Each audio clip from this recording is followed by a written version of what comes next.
présence de tombes, de charniers, enfin de corps, ça pousse pas. Voilà. C'est une démonstration par l'absurde. En voulant maquiller l'endroit, ils l'ont au contraire souligné, puisqu'on voit très bien maintenant les zones où les corps ont été enterrés, et c'est manifeste, quoi.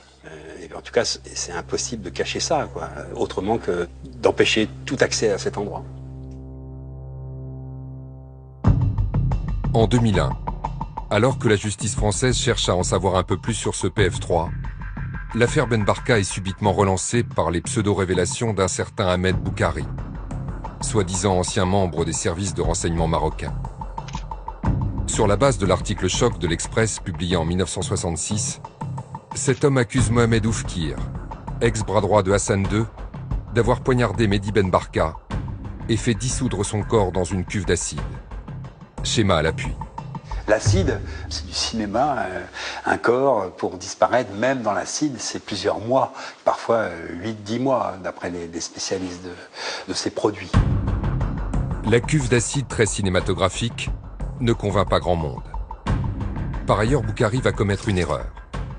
Depuis son témoignage choc dans le journal Le Monde, Joseph Tual a des doutes sur la crédibilité de ce soudain témoin sorti de nulle part.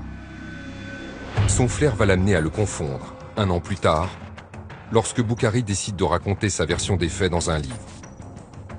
Dans sa hâte à le faire publier, Ahmed Boukari envoie son manuscrit tous azimuts à différents journalistes. Problème, il écrit dans l'un d'entre eux qu'il était à Rabat le jour de l'enlèvement, et dans un autre, qu'il se trouvait à Paris. Pourquoi changer de version?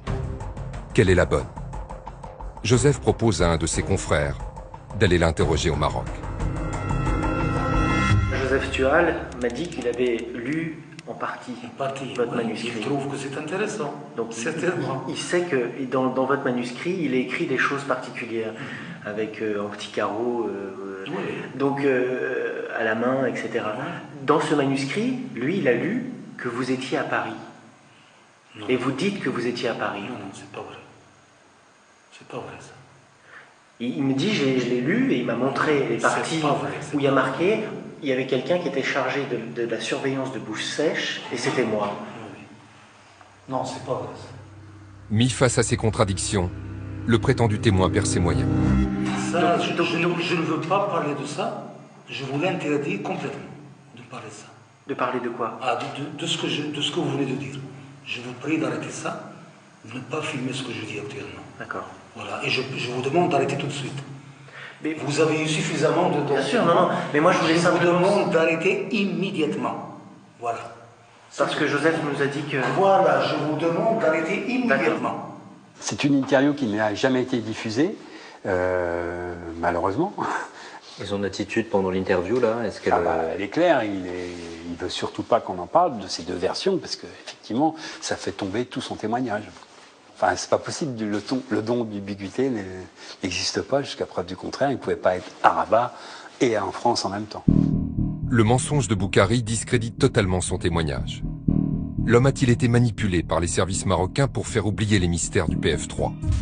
Il n'empêche, l'obstination des autorités marocaines à dissimuler la vérité ne décourage ni Patrick Ramael, ni Joseph Tual.